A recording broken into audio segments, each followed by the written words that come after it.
বিসমিল্লাহির রহমানির রহিম। সুপ্রিয় শিক্ষার্থীবৃন্দ, আশা করি সবাই ভালো আছো। সকলকে শুভেচ্ছা জানিয়ে শুরু করছি।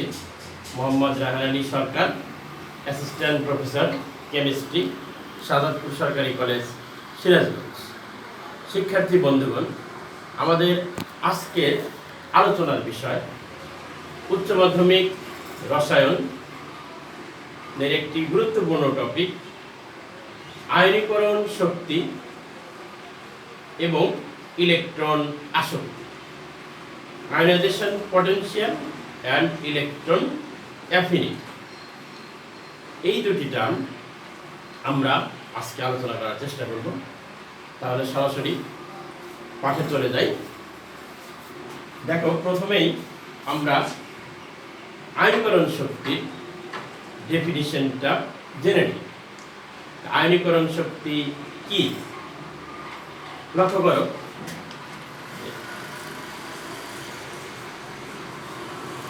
এক মোল বিচ্ছিন্ন সোডিয়াম পরমাণু দিলাম আমি।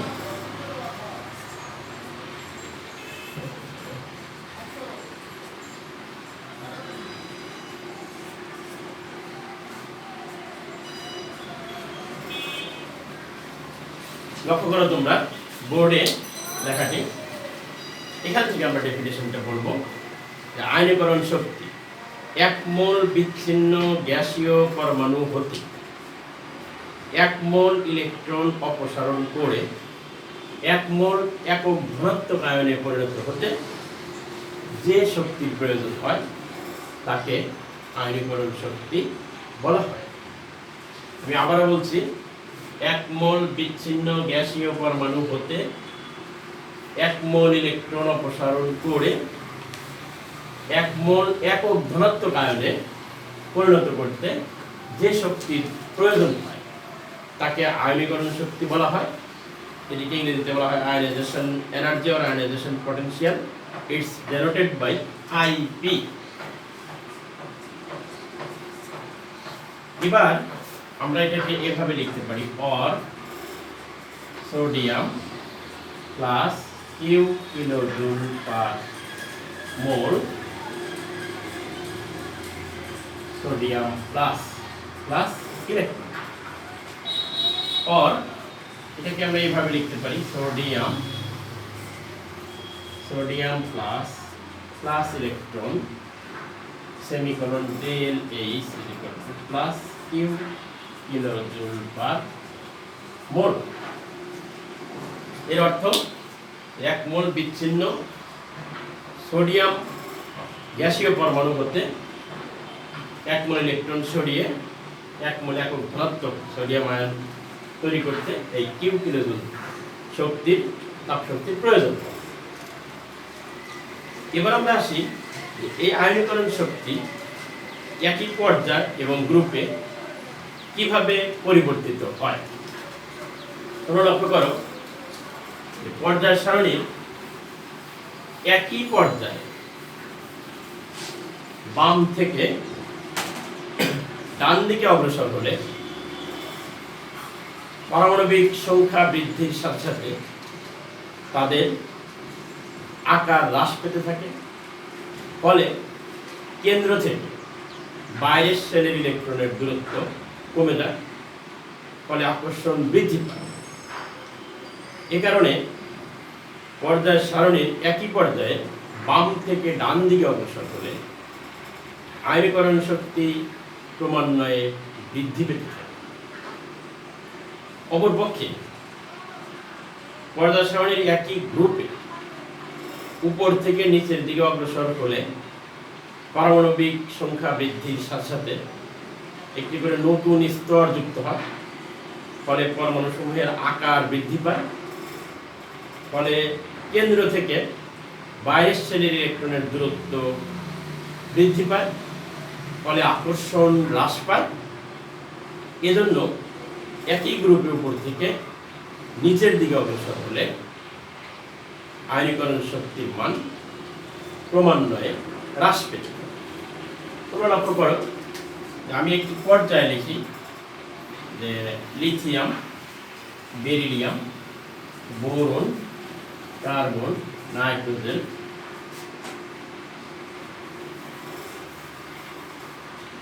Oxygen, chlorine. আমরা যদি এই পর্যায়ে বাম থেকে ডান দিকে অগ্রসর হই তাহলে পরমাণুসমূহের আকার ক্রমান্বয়ে হ্রাস পেতে থাকে। ফলে আয়নীকরণ শক্তি ক্রমান্বয়ে বৃদ্ধি পায়। লক্ষ্য করো হ্রাস পায় কিভাবে? লিথিয়ামের ক্ষেত্রে নিউক্লিয়াস প্রথম শক্তি স্তরে 2টি ইলেকট্রন, দ্বিতীয় শক্তি স্তরে 1টি। বেরিলিয়ামের ক্ষেত্রে প্রথম শক্তি স্তরে 2টি, দ্বিতীয় শক্তি স্তরে 2টি। বোরনের ক্ষেত্রে প্রথম শক্তি স্তরে 2টি, দ্বিতীয় শক্তি স্তরের ক্ষেত্রে 3টি। তোমরা লক্ষ্য করো যে লিথিয়ামের ক্ষেত্রে নিউক্লিয়াসে প্রোটন 3টি, বাইরের শেলের ইলেকট্রন 3টি। ফলে এখানে প্রোটন ভার্সাস ইলেকট্রন আকর্ষণ হলো 3 প্রোটন ভার্সাস 3 ইলেকট্রন। অপরপক্ষে বেরিলিয়ামের ক্ষেত্রে 4 প্রোটন ভার্সাস 4 ইলেকট্রন। এভাবে আমরা বাম থেকে ডান দিকে অগ্রসর হলে পরমাণুর আকার হ্রাস পাচ্ছে, কারণ স্তর সংখ্যা ঠিকই থাকছে কিন্তু কেন্দ্রের প্রোটন এবং ইলেকট্রনের সংখ্যা বৃদ্ধির সাথে সাথে আকর্ষণ বৃদ্ধি পাচ্ছে। ফলে আকার হ্রাস পাচ্ছে। এজন্য কেন্দ্র থেকে বাইরের শেলের ইলেকট্রন দূরত্ব কমে যাচ্ছে। ফলে ইলেকট্রনের প্রতি নিউক্লিয়াসের আকর্ষণ বৃদ্ধি পাচ্ছে। এজন্য ইলেকট্রনকে সরাতে বেশি শক্তি প্রয়োজন হয়। এই কারণে একই পর্যায়ে বাম থেকে ডান দিকে অগ্রসর হলে আয়নীকরণ শক্তির মান ক্রমান্বয়ে বৃদ্ধি পেতে থাকে। এবার আমরা আসি একই গ্রুপে। তোমরা লক্ষ্য করো একই গ্রুপে লিথিয়াম, সোডিয়াম, পটাশিয়াম, এরকম একই গ্রুপে যদি আমরা উপর থেকে নিচের দিকে যাই তাহলে কি দাঁড়াচ্ছে? লিথিয়ামের ক্ষেত্রে 1s2 2s1 2টি শক্তি স্তর, সোডিয়ামের ক্ষেত্রে 3টি শক্তি স্তর, পটাশিয়ামের ক্ষেত্রে 4টি শক্তি স্তর। আমরা লক্ষ্য করছি একই গ্রুপে উপর থেকে নিচের দিকে অগ্রসর হলে শক্তি স্তর বৃদ্ধি পাচ্ছে, ফলে আকার বৃদ্ধি পাচ্ছে। এই আকার বৃদ্ধি পাওয়ার ফলে কেন্দ্র থেকে বাইরের শেলের ইলেকট্রনের দূরত্ব বৃদ্ধি পাচ্ছে। ফলে নিউক্লিয়াসের ইলেকট্রনের প্রতি আকর্ষণ কমে যাচ্ছে। এজন্য একই গ্রুপে উপর থেকে নিচের দিকে অগ্রসর হলে বাইরের শেলের ইলেকট্রনকে কম্পারেটিভলি সহজে সরানো যায়, অর্থাৎ কম শক্তির প্রয়োজন হয়। এই কারণে একই গ্রুপে উপর থেকে নিচের দিকে অগ্রসর হলে তড়িৎ আয়নীকরণ শক্তির মান ক্রমান্বয়ে হ্রাস পেতে থাকে। তাহলে আমরা আয়নীকরণ শক্তির ডেফিনিশন দিয়ে তারপর আমরা বলে দিব যে একই পর্যায়ে বাম থেকে ডান দিকে অগ্রসর হলে পারমাণবিক সংখ্যা বৃদ্ধির সাথে সাথে ক্রমান্বয়ে আয়নীকরণ শক্তি বৃদ্ধি পেতে থাকে এবং একই গ্রুপে উপর থেকে নিচের দিকে অগ্রসর হলে আয়নীকরণ শক্তির মান ক্রমান্বয়ে হ্রাস পেতে থাকে। তবে এর মাঝেও ব্যতিক্রম লক্ষ্য করা যায়। আসলে কেমিস্ট্রিতে নিয়মগত ব্যতিক্রমও খুব একটি কম নয়। কেমিস্ট্রিতে অনেক ব্যতিক্রম, মানে এই ক্ষেত্রেও ব্যতিক্রম লক্ষ্য করা যায়। এই ব্যতিক্রম দিয়ে আমরা কিছু প্রশ্ন দেখতে পাই। আমি সে ধরনের দুটি প্রশ্নের সমাধান তোমাদের সামনে উপস্থাপন করব।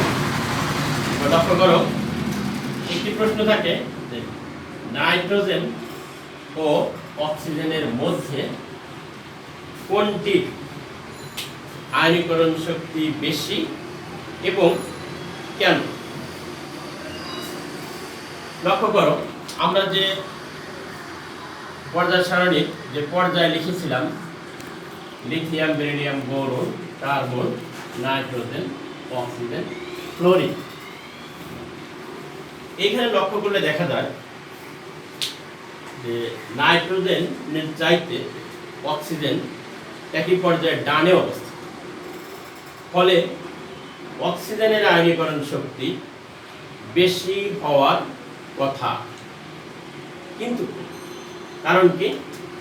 কারণ নাইট্রোজেনের ইলেকট্রন বিন্যাসে 1s2, 2s2, 2p3,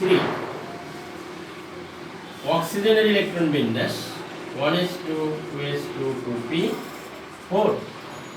আমরা যদি এই উভয় পরমাণু বাইরের শেলের ইলেকট্রন বিন্যাস পুণ্যের নিয়মে দেখাই, তাহলে আমরা এভাবে লিখতে পারি। অক্সিজেনের ক্ষেত্রে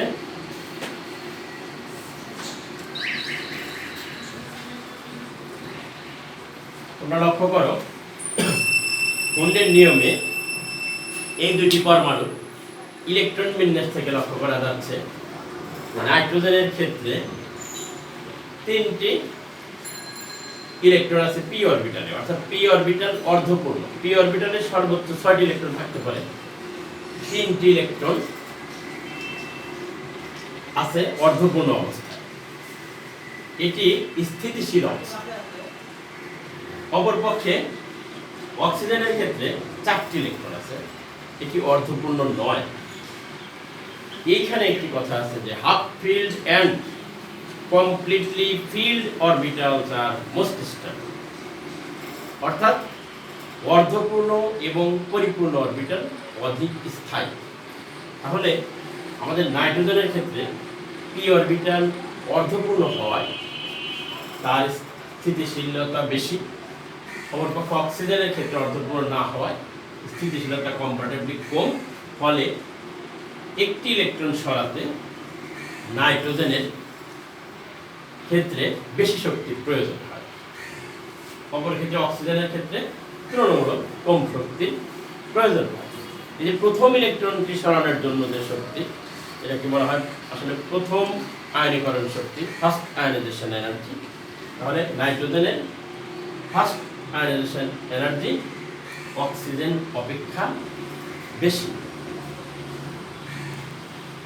তাহলে এই প্রশ্নটির উত্তর আমি আরেকবার তোমাদের সামনে বলার চেষ্টা করছি। যদি এ ধরনের প্রশ্ন থাকে তোমরা বলবা যে একই পর্যায়ে বাম থেকে ডান দিকে অগ্রসর হলে আয়নীকরণ শক্তির মান ক্রমান্বয়ে বৃদ্ধি পেতে থাকে। এই নিয়ম অনুসারে অক্সিজেনের আয়নীকরণ শক্তি নাইট্রোজেন অপেক্ষা বেশি হওয়ার কথা, কিন্তু অক্সিজেনেরই আয়নীকরণ শক্তি কম, নাইট্রোজেনের বেশি। কারণ হুন্ডের নিয়ম অনুযায়ী অক্সিজেন এবং নাইট্রোজেনের ইলেকট্রন বিন্যাস থেকে দেখা যায় যে নাইট্রোজেনের বাইরের শেলের পি অরবিটাল অর্ধপূর্ণ থাকায় তা অধিক স্থিতিশীল। ফলে এখান থেকে ইলেকট্রন সরাতে বেশি শক্তির প্রয়োজন হয়। এজন্য নাইট্রোজেনের প্রথম আয়নীকরণ শক্তি অক্সিজেনের প্রথম আয়নীকরণ শক্তি অপেক্ষা বেশি। এবার আমরা আসি ইলেকট্রন অ্যাফিনিটি, অর্থাৎ ইলেকট্রন আসক্তি। আয়নীকরণ শক্তি যেরকম ছিল, ইলেকট্রন আসক্তি ঠিক তার বিপরীত। তাহলে আমরা আসি ইলেকট্রন আসক্তি কি। এই ক্ষেত্রে এক মোল বিচ্ছিন্ন গ্যাসীয় পরমাণু 1 মোল ইলেকট্রন গ্রহণ করে 1 মোল একক ধনাত্মক আয়নে 1 মোল একক ঋণাত্মক আয়নে পরিণত হতে যে পরিমাণ শক্তি নির্গত হয় তাকে বলা হয় ইলেকট্রন অ্যাফিনিটি অর ইলেকট্রন আসক্তি। লক্ষ্য করো, 1 মোল ক্লোরিন 1 মোল ইলেকট্রন গ্রহণ করে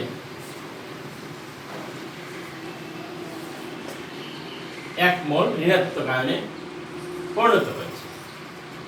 এই সময় শক্তি নির্গত হয়েছে, মনে করি এটি x কিলোজুল।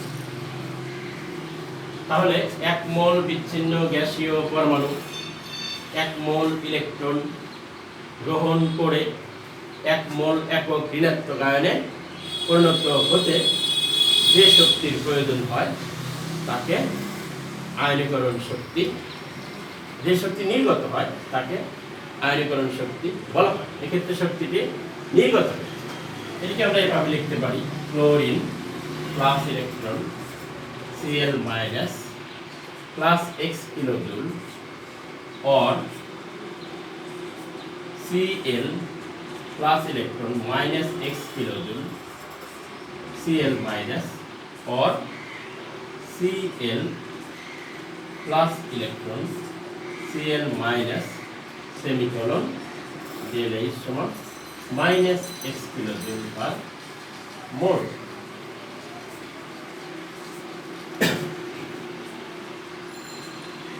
লক্ষ্য করো, এটি হলো ইলেকট্রন আসক্তি, ইলেকট্রন অ্যাফিনিটি।